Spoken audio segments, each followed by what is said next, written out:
Shalom, brothers and sisters. Today we're going to go over something, Matthew 5 and 17 through 20, because contrary to popular belief, you have a lot of people who think that Christ came and did away with the law of Moses, the old law. Let's see if that's what it's talk. What Christ did? Christ do that? Because I was raised in the churches, the Black Christian church, and I was taught that we didn't have to keep the Most High's laws anymore. We got grace and all this other stuff. So let's see. This is Christ's own mouth. Matthew chapter 5 verse 17. It says, "Think not I am come to destroy the law." Meaning, don't even think in your mind that Christ came to do away with the laws of the Most High. It says, "I am not come to destroy, but to fulfill." So some people read this and say, see, he came to fulfill, so we don't got to keep the laws no more. Let's see if that's the case. Go to the book of Romans, chapter 8, and verse 4.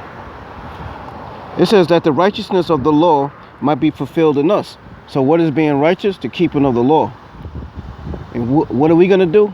Just like Christ fulfilled the law, we fulfill also the law and righteousness. Who walk not after the flesh. So if you're not keeping the law, you walk after the flesh, but after the spirit. So to keep the Most High's laws is being spiritual. The scriptures tell you the law is spiritual. All right, that's what makes you spiritual. Let's go to Luke 24 and 44.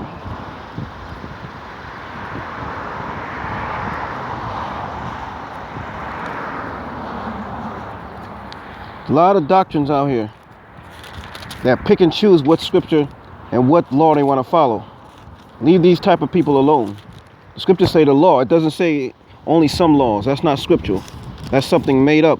People pick and choose what they want to follow because of their own lust.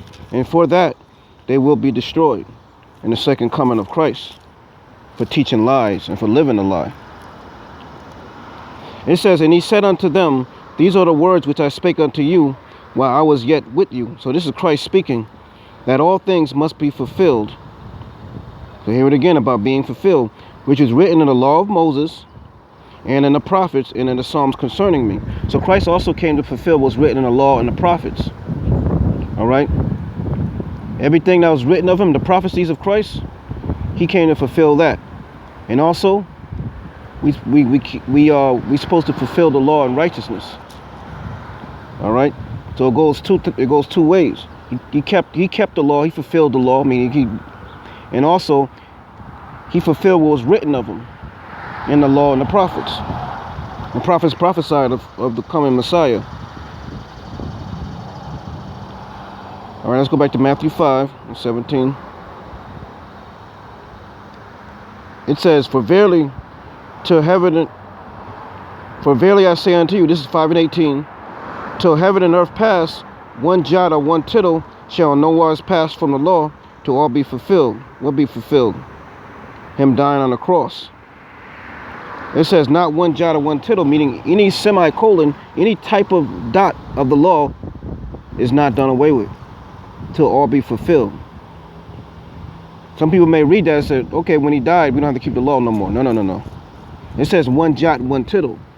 Watch this. Let's see where this has to be fulfilled before that jot and one tittle. Let's go to Hebrews 9 and 15.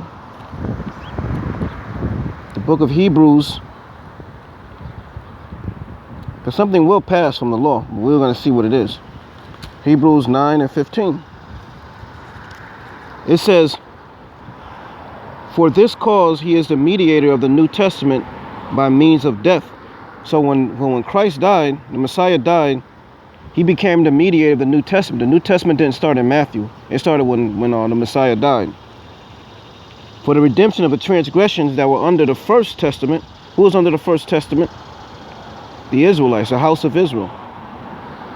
They which are called might receive the promises of an eternal inheritance. So when Christ died, there was a part of the law, a jot, a tittle, that passed from the law. What was that?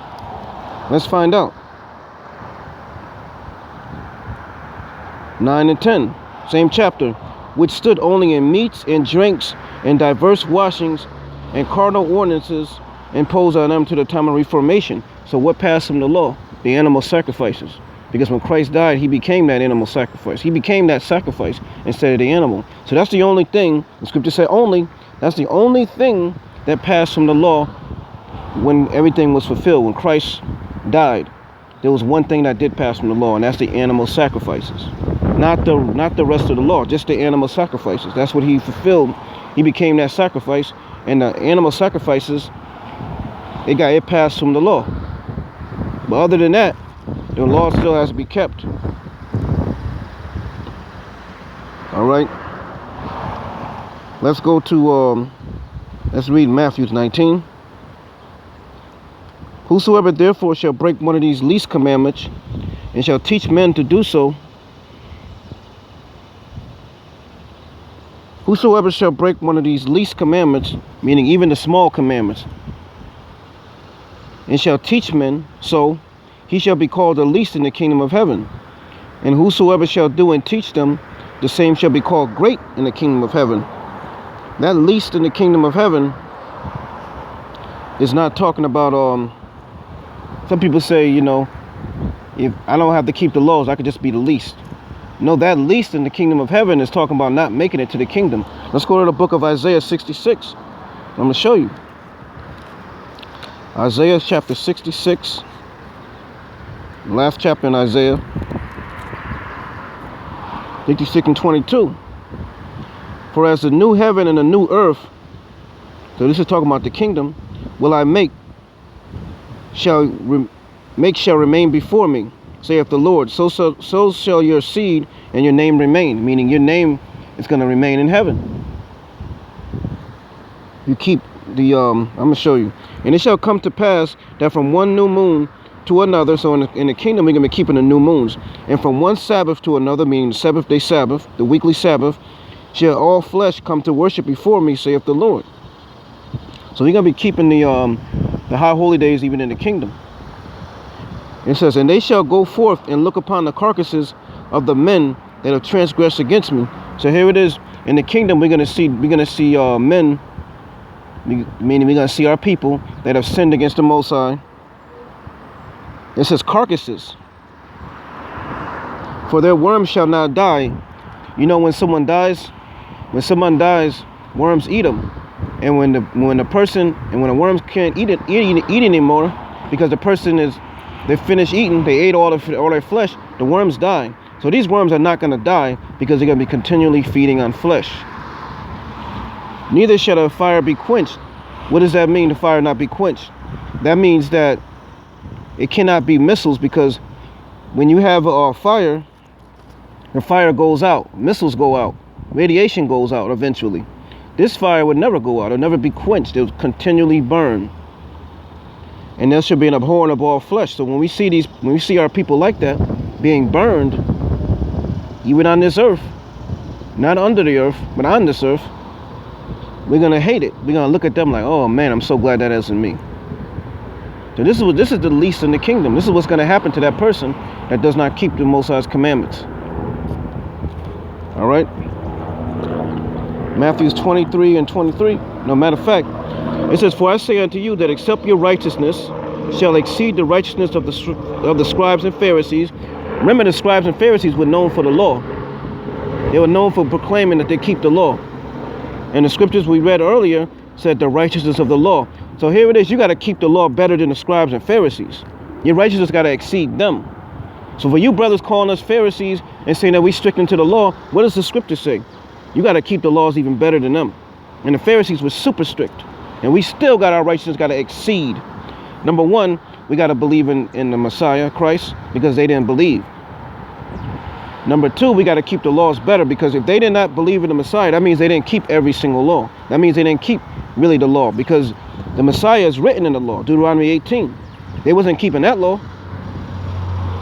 It says, your righteousness exceed the scribes and Pharisees, ye shall in no case enter into the kingdom of heaven. So if your righteousness, meaning you keep the law, is not better than the scribes and Pharisees, you're not going to enter the kingdom of heaven. There's no scripture talking about reincarnation into the kingdom. That's madness. We just read in Isaiah 66 that worm is not going to die and the fire is not going to quench. So they're going to burn and get eaten forever. So how are they going to make it into the kingdom as little babies? That's a doctrine to teach our people that it's okay to sin. Because you'll make it to the kingdom anyway. You're just going to be born again as a baby, reincarnated. That's madness. You're going to be destroyed. You're going to be burned if you're being wicked on this side. Let's go to Matthew 23 and 23. About the Pharisees and Sadducees. Pharisees and scribes. Matthew chapter 23 and verse 23. It says, woe unto you, scribes. No, this is wrong. Matthew 23 and 3. Matthew 23 and 1. Then said Jesus to the multitude and to the disciples, saying, the scribes and the Pharisees sit in Moses' seat. So the scribes and Pharisees actually was the ones in the temple teaching our people the laws. You see that? That's why it says, and sit in Moses' seat. Because Moses was teaching the law. Moses gave our people the law. The scribes and Pharisees, that was their job in the temple, is to teach our people the laws. All therefore whatsoever they bid you, observe. So whatever they tell you to keep the laws, do it. This is what Christ thought about the Pharisees. But do ye not after their works, for they say and they do not. So they would tell us to keep the laws, but they really themselves wasn't really keeping the laws, because if they did, they'd believe in Christ when he came. And they had their own interpretations of the law that they would teach. So whatever's righteous, the Messiah told us to keep. So I hope you got taught a good lesson. As a matter of fact, I still have time. Let's go to Isaiah 8th chapter. Let's end this out into my short lessons. Isaiah 8 and 16. It says, bind up the testimony. The testimony is dealing with the laws in this case. Seal the law among my disciples. So what is the seal of the living God? What is the seal of the 144,000? The laws of the Most High. Remember that. Not a 6-pointed star hexagram you call the shield of David. No. Or the seal of the living God. No, it's the law of the Most High. Among my disciples. 20. To the law and to the testimony, if they speak not according to this word, it is because there is no light in them. So if you don't teach according to the commandments, the scriptures say what? There's no light in you. I mean, there's no wisdom in you. You don't have the light. So remember that when somebody approaches you and tells you we don't got to keep this law, we don't got to keep that law. We got Israelites and we got people just teaching against the law. Keep all the laws. Teach all the laws. Scriptures say if you teach the least commandment, you're not going to make it to the kingdom. So what do you got to say about that? The ones of you teaching circumcision is done away with, polygamy is done away with in the New Testament, the dietary laws are done away with. All these doctrines that is not of the Most High, not of the Messiah or the Most High. It's wickedness. It's sin. All right? So remember this, brothers and sisters, that the law is not done away with all throughout, meaning across the board. There's no law that's done away with. And the law of sacrifice, if you say that's done away with, it's not done away with. It was replaced by the Messiah's blood. So we still sacrifice. We give ourselves as a sacrifice. We have our bodies as a living sacrifice. And we have the Messiah as the sacrifice for the nation of Israel. All right?